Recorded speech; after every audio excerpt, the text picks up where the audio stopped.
नमस्कार दोस्तों, कैसे हैं आप सब। उम्मीद करता हूं कि जहां पे भी होंगे मस्त होंगे, स्वस्थ होंगे और अच्छे से अपना टाइम स्पेंड कर रहे होंगे। मेरा नाम विकास है और आज मैं फिर आपके समक्ष उपस्थित हूं एक नए वीडियो को लेकर के, एक नए सीरीज़ को लेकर के। तो चलिए स्टार्ट करते हैं।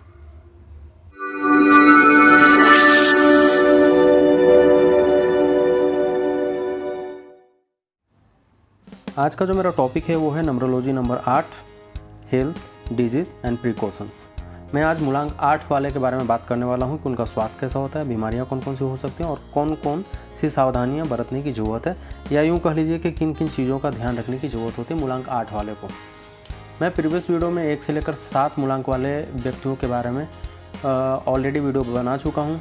मूलांक वाइज भी वीडियो बना चुका हूँ और स्वास्थ्य से रिलेटेड भी वीडियो बना चुका हूँ। यदि आप नहीं देखे हैं तो जाइए, देखिए और समझिए, अच्छे से एक्सप्लेन करा है। तो आज का जो मेरा टॉपिक है वो है numerology number 8, health, disease and precautions, या हिंदी में बोल लीजिए मूलांक 8, स्वास्थ्य, बीमारियां और सावधानियां, या किन किन चीज़ों का ध्यान रखने की ज़रूरत होती है मूलांक 8 वाले लोगों की। तो चलिए आगे देखते हैं। तो जिन व्यक्तियों का जन्म किसी भी महीने में 8, 17 और 26 तारीख को हुआ है उनका मूलांक 8 होता है। कोई भी व्यक्ति जिनका जन्म किसी भी महीने में 8, 17 और 26 तारीख को हुआ है उनका मूलांक 8 होता है। मूलांक 8 का कारक ग्रह शनि है। अंक 8 को ज्योतिष जगत में विश्वास का अंक माना जाता है या गिना जाता है। यह अत्यंत प्रबल नियंत्रक अंक है। मूलांक 8 संघर्ष का अंक माना जाता है और जिन व्यक्तियों का मूलांक 8 है उनका जीवन भी भयंकर संघर्षों और उथल पुथल से भरा हुआ होगा और किस क्षण कौन सी घटना घट जाएगी उसका आभास सहज हो भी नहीं पाता। आपका जीवन बहुत ही परिवर्तनशील होगा। जनरली यदि आप मेरे प्रीवियस वीडियो को देखे हैं जिनमें मूलांक 8 के बारे में एक्सप्लेनेशन किया हूँ कि उनका कैरेक्टर कैसा होता है, कौन सा प्रतिकूल नंबर होता है, कौन सा लकी नंबर, कलर, कौन कौन सा प्रोफेशन उनके लिए लकी होता है, उसमें मैंने बताया है कि मूलांक 8 जो है वो धन से रिलेटेड अंक माना जाता है, विश्वास का अंक माना जाता है, आपको प्रॉपर्टी बनाने वाला अंक माना जाता है, बिजनेस में सफलता दिलाने वाला अंक माना जाता है। अंक 8 को गवर्नमेंट जॉब के लिए बहुत ही इम्पोर्टेंट अंक माना जाता है। लेकिन इस सब होने के बावजूद भी इसको बहुत ही स्ट्रगलिंग नंबर माना जाता है, बहुत ही संघर्षशील नंबर माना जाता है, क्योंकि आपको ये स्ट्रगल बहुत ज़्यादा करवाते हैं। आपको मिलेगा, रिजल्ट मिलेगा ही मिलेगा। डिले है, डिनाई नहीं है, मतलब आपको रिजल्ट आएगा ही आएगा, बट बहुत पापड़ बेलना पड़ सकता है। काम बनते बनते बिगड़ सकता है, काम बनते बनते रुक सकता है। जो रिज़ल्ट आप सोच रहे हैं वो रिज़ल्ट नहीं आ सकता है, फेलुअर हो सकता है, बट आपको परिणाम मिलेंगे ही मिलेंगे। लेकिन आपको क्या है कि लगे रहना पड़ेगा। और ये नंबर ऐसा है कि परिवर्तन का नंबर है, ये हमेशा चेंजेबल है। मतलब आपको परिवर्तन में, जीवन में कुछ ना कुछ ऐसे चीज़ देखने को मिल जाएंगे जिसका आपको उम्मीद भी नहीं है। आपको उठा पटक करवा सकता है पूरे लाइफ में। नंबर 8 के बारे में बोला जाता है कि या तो आपको धन ही दे देगा या तो फिर बहुत ज़्यादा स्ट्रगलिंग करवा देगा, क्योंकि शनि ग्रह धीरे धीरे चलते हैं और जिन पे भी हावी होते हैं या तो उनको मालामाल कर देते हैं या तो कंगाल कर देते हैं। बट जो जैसे लोगों के भावनाएं होती हैं, जैसा कि बहुत डरे होते हैं लोग कि नहीं 8 नंबर तो बहुत स्ट्रगलिंग नंबर है, शनि का 7.5 ही चल रहा है, ऐसा कुछ भी नहीं है। यदि शनि आप पे कृपा बरसा दिए तो आप मालामाल हो जाएंगे, क्योंकि आपको यदि प्रॉपर्टी भी लेना हो, घर भी बनाना हो तो शनि महाराज का कृपा चाहिए ही चाहिए। गवर्नमेंट जॉब में जाना हो नंबर 8 इम्पोर्टेंट है। यदि 8 नंबर नहीं है तो बहुत ही प्रॉब्लम हो सकती है। आपको ज़मीन जायदाद बनाना हो तो नंबर 8 इम्पोर्टेंट है। तो मैं बार बार बोलता हूँ कि कोई भी अंक ख़राब नहीं है और कोई भी अंक अच्छा नहीं है। हर अंक का अपना प्रभाव होता है, हर अंक का अपना विशेषता है, अपना कैरेक्टर है, उनकी अपनी अस्तित्व है, उनका अपना कैरेक्टर है। तो इस बातों पे मत जाइएगा कि ये नंबर ख़राब हो गया, ये नंबर अच्छा हो गया, ऐसा कुछ भी नहीं है। हर नंबर की अलग क्वालिटीज़ है, हर नंबर की अपनी अपनी विशेषताएं हैं। तो आप ऐसे सुन करके डिप्रेस्ड मत हो जाइएगा, टेंशन मत हो जाइएगा कि मैंने क्या बोल दिया, ऐसा कुछ भी नहीं है। हाँ, जैसे कि होता है ना कि सुई का काम जहाज़ नहीं कर सकता, जहाज़ का काम सुई नहीं कर सकता। हर किसी की अपनी इम्पोर्टेंस है, तो इस बातों का आपको ध्यान रखना है। तो नंबर 8 वाले बिल्कुल भी ये ना सोचे कि मैं उनको डरा रहा हूँ या बहुत ही निगेटिव टॉक कर रहा हूँ, ऐसा कुछ भी नहीं है। ये नंबर बहुत ही लकी नंबर माना जाता है, बहुत ही ऑस्पिशियस माना जाता है। यदि आपको प्रॉपर्टी से रिलेटेड वर्क करना है, ज़मीन जायदाद से रिलेटेड वर्क करना है, या आपको खरीद बिक्री करनी है प्रॉपर्टी की, या गवर्नमेंट जॉब में जाना है, तो ये नंबर बहुत ही लकी माना जाता है। अदरवाइज़ आपको बहुत ज़्यादा स्ट्रगलिंग करवा सकता है यदि ये नंबर मिस है तो। चलिए आगे चलते हैं। रिक्वेस्ट करूँगा कि यदि आप मेरे प्रीवियस वीडियो को नहीं देखें, पिछले वीडियो को नहीं देखे हैं, तो आप जाइए देखिए, समझिए, बहुत अच्छे से एक्सप्लेन किया है। चलिए आगे चलते हैं। अब इनका स्वास्थ्य कैसा होता है और बीमारियां कौन कौन सी होने की संभावना होती है जिनका मूलांक 8 है या जिनका जन्म तिथि 8, 17 या 26 तारीख को किसी भी महीने में हुआ है, उनका स्वास्थ्य कैसा रहता है और बीमारियां कौन कौन सी हो सकती है। चलिए उसके बारे में बात करते हैं। पहला, मूलांक 8 का कारक ग्रह शनि है और वायु तत्व प्रधान ग्रह है। शनि को वायु तत्व प्रधान ग्रह माना जाता है, अतः आप वात रोग से कभी कभी पीड़ित रहेंगे। शारीरिक स्वास्थ्य में कमजोरी रहेगी तथा आंतों से संबंधित रोग व कोष्ठबद्धता आदि परेशानी कभी कभी आपको सताते रहेंगे। ये पहला है कि शनि जो ग्रह है वो वायु तत्व प्रधान ग्रह है। आपको कभी कभी वात रोग से पीड़ित होना पड़ सकता है, शारीरिक स्वास्थ्य में कमजोरी रहेगी तथा आंतों से संबंधित रोग व कोष्ठबद्धता आदि परेशानी कभी कभी आपको सताते रहेंगे। दूसरा, वृद्धावस्था में गठिया रोग, रक्तचाप, बीपी की प्रॉब्लम, हृदय रोग, हार्ट रिलेटेड बीमारियां, रक्त की कमी, सिर में चक्कर आना तथा हाथ पैरों का टूटना आदि बीमारियां भी बनी रहेंगी। कभी कभी ऐसा होगा कि आप गिर गए, हाथ पैर टूट गया, वो भी आपके लिए कष्टदायक होगा। बीमारी तो नहीं है बट सडन कुछ हो जाता है और आपको कष्टकारक हो सकता है। तो आपको किन किन बातों पे ध्यान रखना है। गठिया रोग के लक्षण दिखे तो आपको सतर्क हो जाना है। रक्तचाप हो सकता है, हृदय रोग हो सकता है, रक्त की कमी हो सकती है, सिर में चक्कर आना हो सकता है। तो इन बातों को आपको ध्यान रखने की आवश्यकता है। जैसे जैसे एज बढ़ेगी इन समस्याओं या इन बीमारियों से आपको सामना करना पड़ सकता है। चलिए आगे चलते हैं। तीसरा नंबर क्या है। मूलांक 8 वाले को कुष्ठ रोग होने की संभावना होती है। श्वास संबंधी बीमारियां, ब्रीदिंग से रिलेटेड बीमारियां हो सकती है। रक्त विकार, जैसा कि मैंने बताया, रक्त की कमी हो सकती है, रक्त दोष हो सकता है, आपको गंजापन हो सकता है, मूत्राशय की कमजोरी हो सकती है, पेशाब में जलन होना हो सकता है, नाक कान का दर्द आदि की समस्या भी देखी जा सकती है। इनकी ओर से सावधानी बरतनी चाहिए। चौथा नंबर क्या है। कभी कभी मूलांक 8 वाले व्यक्तियों में विटामिन ए, बी तथा ई की कमी भी देखी जाती है और इसके वजह से इनको समस्या भी खड़ी हो जाती है। अतः आप इन विटामिनों की कमी को ज़्यादा ध्यान दें। आप ऐसे फूड सेवन करें, ऐसा खाद्य पदार्थ खाएं, ऐसा भोजन करें जिसमें विटामिन ए, बी तथा ई भरपूर मात्रा में हो, जिससे आपके शरीर में इन विटामिनों की कमी ना हो। पाँचवा, इनको कान से संबंधित परेशानी और लकवा होने की भी समस्या हो सकती है। मूलांक 8 वालों में देखा जाता है कि उनको कान से संबंधित परेशानियां हो सकती है और लकवा, पैरालिसिस बोलते हैं, जिसको स्ट्रोक बोलते हैं, वो भी होने की समस्या ज़्यादा हो सकती है। चलिए आगे देखते हैं। अब इनको सावधानियां क्या क्या बरतनी चाहिए। ये तो हो गया स्वास्थ्य कि कैसा रहेगा आपका स्वास्थ्य और कौन कौन सी बीमारियां आपको परेशान कर सकती हैं। अब सावधानियां कौन कौन सी बरतनी चाहिए। सावधानियां का मतलब ये जनरल टर्म की सावधानियां हैं, इसमें हेल्थ, वेल्थ, फैमिली सारे इंक्लूड हैं। मैं हर वीडियो में बताते रहता हूं कि सावधानियां का मतलब ये मत देखिएगा कि स्वास्थ्य और बीमारियां से रिलेटेड है। सावधानियों का मतलब है family, friends, relative, health, wealth, relation सारे इंक्लूड रहेंगे। तो इन बातों को आपको ध्यान रखना है ताकि आपका जीवन अच्छे से चले और ज़्यादा उन्नति कर पाए। तो सावधानियाँ क्या क्या बरतनी चाहिए आपको। पहला, अपने आप पर नियंत्रण रखें। गलती से भी इधर की बात उधर करने की कोशिश मत कीजिए। देखिए, शनि जो महाराज हैं न्याय के देवता माने जाते हैं, जज माने जाते हैं। तो आप यदि चुगलीबाजी करने की समस्या है आपको या बात इधर से उधर करने की समस्या है आपको, तो इसको कम कीजिए अपने आप को, क्योंकि उसका परिणाम आपको भुगतने को मिलेगा ही मिलेगा। शनि जी ऐसे भी बोलते हैं कि जैसा जिसका कर्म है उसी के अकॉर्डिंग वो उसको परिणाम देते ही देते हैं। जो जैसा आप करेंगे वैसा आपको भरने को मिलेगा ही मिलेगा। तो आपको क्या करना है कि यदि आपको इधर से उधर बात करने की आदत है, इसको कम करने की ज़रूरत है।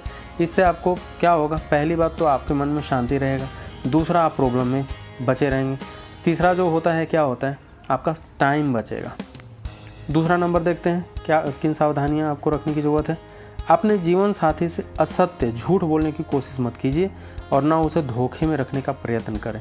मोस्टली तो ऐसा नहीं है कि आप करते होंगे, बट फिर भी ये सावधानियां रखने की ज़रूरत है कि यदि आप शादीशुदा हैं, कुंवारे लोगों के लिए तो नहीं है, कुंवारे लोगों के लिए है कि प्रेम संबंध से जितना दूरी बना सकते हैं बनाइए, अन्यथा आपको प्रॉब्लम हो सकती है।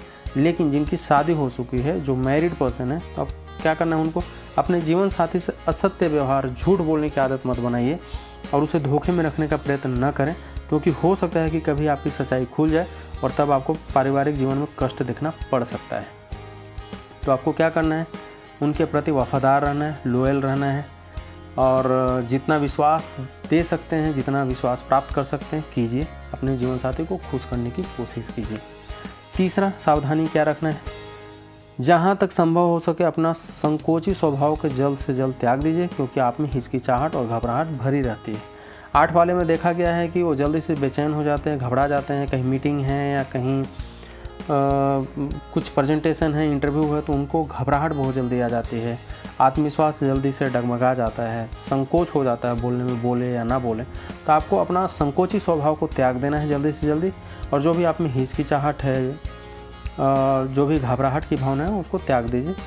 आपको ज़रूर सफलता मिलेगी ही मिलेगी। चलिए आगे चलते हैं। चौथा नंबर, जहाँ तक हो सके अपने आप को नशे से दूर ही रखें, क्योंकि एक बार नशे की गिरफ्त में आने के बाद आप आसानी से छुटकारा नहीं पा सकेंगे और यह एक प्रकार से आपके पतन का कारण सिद्ध होगा। अपने आप को नशेबाजी से मुक्त रखिए। जितना हो सके शराब, दारू, गांजा, भांग, सिगरेट से दूर रहिए। मांस, मदिरा जितना कर सकते हैं कीजिए। देखिए, सच बात तो यह है कि जो नॉन वेजिटेरियन फूड है वो इंसानों के लिए नहीं है मोस्टली, और जितना नॉन वेजिटेरियन फूड आप अवॉइड कर सकें तो ज़्यादा बेटर है। वेजिटेरियन फूड्स बहुत सारे अवेलेबल हैं पूरे वर्ल्ड में। मैं नॉन वेजिटेरियन या वेजिटेरियन खिलाफ नहीं हूँ, और ना आपको बुरा मानने की ज़रूरत है कि मैं नॉन वेजिटेरियन के बारे में ऐसा बोल रहा हूँ या वेजिटेरियन के बारे में ऐसा बोल रहा हूँ। ऐसा कुछ भी नहीं है। मैं किसी के भी पक्ष में नहीं हूँ और किसी के विपक्ष में नहीं हूँ। अपनी अपनी धारणाएँ हैं, अपना अपना स्वभाव है, अपना अपना नेचर है। मेरा काम है बताना, मैं बता रहा हूँ आपको। अन्यथा decision yours, choice is yours. आप लाइफ में कैसे क्या करना है आप मेरे से बेटर जानते हैं, बट मेरा काम है आपको गाइड करना, तो मैं डेफिनेटली करूँगा आपको। तो जहाँ तक हो सके अपने आप को नशे से दूर रखिए, क्योंकि इससे आपको प्रॉब्लम होने की संभावना ज़्यादा हो सकती है। 5वां नंबर, अपने आप में जो ईगो की आपको जो प्रॉब्लम है ना, उसको कम कीजिए। हट स्वभाव है, जो हठी हैं, अड़े तो बड़े, उसको कम करने की कोशिश कीजिए। नंबर 8 वाले में मैं पहले भी वीडियो में बता चुका हूँ कि उनका एक थिंकिंग पैटर्न होता है, उनकी एक अलग तरह की चॉइसेस होती हैं।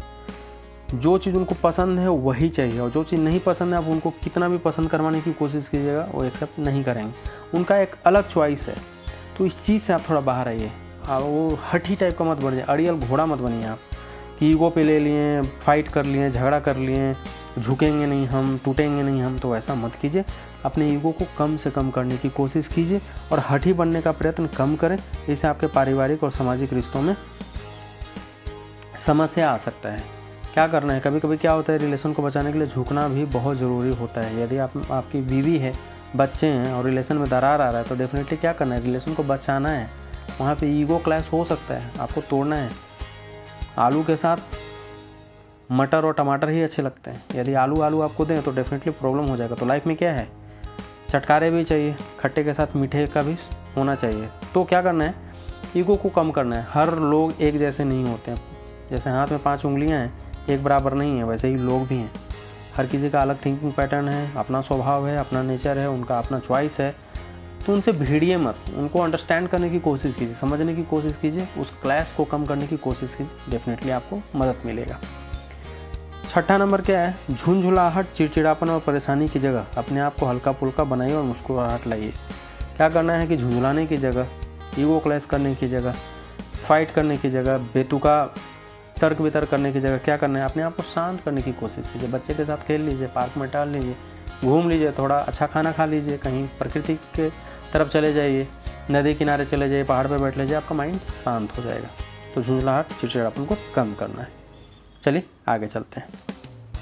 7वां नंबर, जहाँ तक हो सके लोगों से दोस्ती बढ़ाइए, लोगों से संपर्क बढ़ाइए, उनके घर जाइए, समय समय पर उन्हें अपने घर पर निमंत्रित कीजिए। इससे आपका सामाजिक दायरा बढ़ेगा, आपका सोशल रिस्पॉन्सिबिलिटी ज़्यादा बढ़ेगा, आपका सोशल रिलेशनशिप ज़्यादा बढ़ेगा, इंक्रीज होगा, लोगों से मेल मिलाप बढ़ेगा, दोस्ती बढ़ेगा। तो डेफिनेटली आपको अच्छा भी लगेगा, आपके लाइफ के लिए भी अच्छा होगा, फैमिली के लिए भी अच्छा होगा, सोसाइटी के लिए भी अच्छा होगा। 8वां नंबर 8 वाले में एक चीज़ और की प्रॉब्लम होती है, वो डाउटफुल माइंड। उनका नेचर जो होता है ना, बहुत शंका करते रहता है, मतलब शक की प्रवृत्ति के बहुत ज़्यादा होते हैं। आपका नेचर कुछ शंकालु प्रवृत्ति का है, परंतु आपको यह ध्यान रखना चाहिए कि आप अपने जीवन में अधिक संशय को स्थान न दें। दोस्तों, रिश्तेदारों पर इतनी अधिक शंका करना ठीक नहीं है। ये जो संकालू नेचर है ना, डाउटफुल नेचर, कोई मिसेज से मिल लिया तो उसका बॉयफ्रेंड हो गया, या आपका हस्बैंड किसी से मिल लिया तो उसकी गर्लफ्रेंड हो गई, ऐसा कुछ भी नहीं होता है। तो शक करने का स्वभाव को कम कीजिए। संकालू प्रवृत्ति बहुत ज़्यादा होते हैं, जिसका वजह इनका पारिवारिक रिलेशनशिप में दरार आ सकता है, बाकी सोसाइटी के रिलेशनशिप में प्रॉब्लम हो, क्योंकि आप शक्की टाइप के हो जाएंगे तो डेफिनेटली कोई भी आपसे मिलना मिलाना छोड़ देगा। तो आपको क्या करना है कि अपना संकालू नेचर को कम करना है, सामाजिक दायरों को बढ़ाना है। संकालू नेचर को बिल्कुल त्याग दीजिए। हर किसी पे शक करना सही नहीं होता है। शक जो है ना, बहुत बीमारी क्रिएट कर देता है, लोगों का घर बर्बाद कर देता है, कभी कभी तोड़ देता है, मियाँ बीवी में आग लगा देता है, मियाँ बीवी बच्चे में झगड़े हो जाते हैं। तो इस प्रवृत्ति को आपको त्यागना है, हठी स्वभाव को त्यागना है आपको। 9वां नंबर, प्रेम के चक्कर में ज़्यादा मत पड़िए, क्योंकि इससे आपको नुकसान होने की संभावना हो सकती है। ये मैरिड के लिए भी है, एक्स्ट्रा मैरिटल अफेयर्स न करें, और कुंवारे लोगों के भी लिए है, जिनका शादी नहीं हुआ वो भी ज़्यादा प्रेम चक्करों में ना पड़े। ये नंबर वैसा है नहीं कि आपको प्रेम चक्कर में रखेगा। मोस्टली नंबर 8 वाले में देखा गया कि प्रेम चक्कर में बहुत कम पड़ते हैं, लव अफेयर्स होने के चांसेस बहुत कम होते हैं।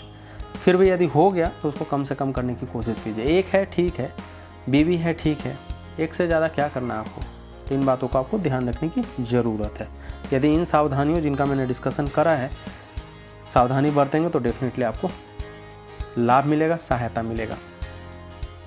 और ये वीडियो बनाने का मैं एक और बात बताता हूँ। ये वीडियो बनाने का मेरा मेन कंसर्न जो है ना, ज़्यादा से ज़्यादा आपको इन्फॉर्मेशन दे पाना है, ज़्यादा से ज़्यादा आपके नॉलेज को बढ़ा पाना है। जो लोग इस फील्ड में इंटरेस्टेड हैं, मैं ईच एंड एवरी टॉपिक पे वीडियो बनाना चाहता हूँ और बनाने की कोशिश करूँगा, ताकि आपकी इन्फॉर्मेशन को इन्हेंस कर सकूँ। ये तो अभी जस्ट स्टार्ट कर रहा हूँ मैं। ये तो ईच एंड एवरी, यदि आपको कहीं जाने की ज़रूरत नहीं पड़ेगी। यदि आप मेरे चैनल को सब्सक्राइब कर लें, मेरे वीडियोस को देखना शुरू करें, तो आपको कहीं जाने की ज़रूरत नहीं पड़ेगी। मैं बहुत अच्छे से एक्सप्लेन करने की कोशिश कर रहा हूँ। आप स्क्रीनशॉट भी लेकर के रख सकते हैं, कहीं नोट बना सकते हैं। बाद में मैं हर चीज़ के बारे में एक्सप्लेन करूँगा। नाम कैसे चेंज करना है, नाम को शुभ कैसे बनाना है, गाड़ी नंबर को शुभ कैसे बनाना है, हर इस टॉपिक पर मैं वीडियो लेकर के आने वाला हूँ। बस आप मेरे चैनल को सब्सक्राइब कर लीजिए, मेरे चैनल पे बने रहिए। डेफिनेटली मैं आपको हेल्प आउट करूँगा, और मेरा काम ही है ये इन्फॉर्मेशन दे पाना जो इस फील्ड में इंटरेस्टेड है। चलिए आगे चलते हैं। तो आपका मूलांक 8 है, तो जीवन के 8वां, 17वां, 26वां, 35वां, 44वां, 53, 62, 71, 80वां और 89वां वर्ष श्रेष्ठ और उत्तम रहेंगे। इन वर्षों में आपको कुछ न कुछ परिवर्तन देखने को मिलेगा। आपका स्वास्थ्य या तो बहुत अच्छा रहेगा या कुछ न कुछ परिवर्तन देखने को मिल सकता है। जनवरी, फरवरी, जुलाई और दिसंबर में अपने सेहत का खास तौर से ध्यान रखिएगा, नहीं तो हो सकता है कि बीमार होने की संभावना ज़्यादा हो सकता है। और इन वर्षों में आपको कुछ न कुछ, चाहे फैमिली, फ्रेंड्स, हेल्थ, वेल्थ, कुछ न कुछ चेंज देखने को ज़रूर मिलेगा, और ख़ास तौर से आपको अपनी सेहत की ध्यान जरूर रखनी है। चलिए आगे चलते हैं। अब उपाय क्या क्या करना चाहिए। उपाय in the sense not only as per health and disease, but normal उपाय भी है, इंक्लूडिंग स्वास्थ्य से भी है, इंक्लूडिंग अदर थिंग से भी है। तो उपाय इनको क्या क्या करना चाहिए जो मूलांक 8 से बिलोंग करते हैं। पहला, पालक, केला और हरे सब्जियों और फलों का सेवन ज़्यादा से ज़्यादा कीजिए। जितना हो सके पालक का सेवन कीजिए, केला खाइए, जितना ज़्यादा हो सकता है हरे सब्जियां और फलों का सेवन ज़्यादा से ज़्यादा कीजिए, आपके लिए बहुत फ़ायदेमंद रहेगा। दूसरा, शारीरिक श्रम की ओर ज़्यादा ध्यान दें। शनि महाराज जो है ना, कड़ी मेहनत करवाते हैं, बहुत स्ट्रगल करवाते हैं, तो आपको शारीरिक श्रम की ओर बढ़ जाना चाहिए। यदि आप ऑफिशियल जॉब करते हैं तो आपको वॉकिंग करना चाहिए, खेल कूद कीजिए, योगा कीजिए, मेडिटेशन कीजिए, तो आपको शारीरिक श्रम की ओर ज़्यादा से ज़्यादा ध्यान देने की ज़रूरत है। आपको बहुत अच्छा बेनिफिट मिलेगा। तीसरा, अपने शरीर में विटामिन ए, बी और ई की कमी ना होने दें और ज़्यादा से ज़्यादा पानी पिएं।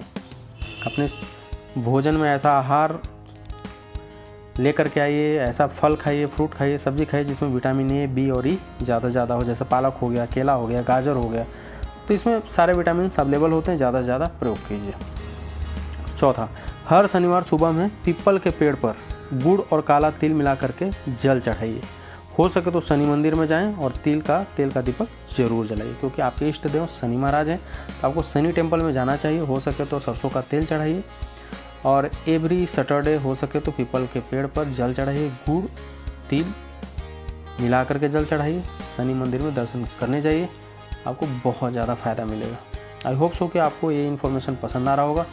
यदि पसंद आ रहा है तो मेरे वीडियो को लाइक कीजिए, शेयर कीजिए और मेरे चैनल को सब्सक्राइब कीजिए। मैं ऐसे ही और भी इन्फॉर्मेटिव वीडियो लाता रहूँगा और आपके नॉलेज को बढ़ाने की कोशिश करूँगा। मैं ईच एंड एवरी टॉपिक पे वीडियो लाऊँगा, आप बस मेरे चैनल पे बने रहिए, आपको कहीं जाने की ज़रूरत नहीं पड़ेगी। मिलता हूँ नेक्स्ट वीडियो में, तब तक के लिए see you, take care, bye bye.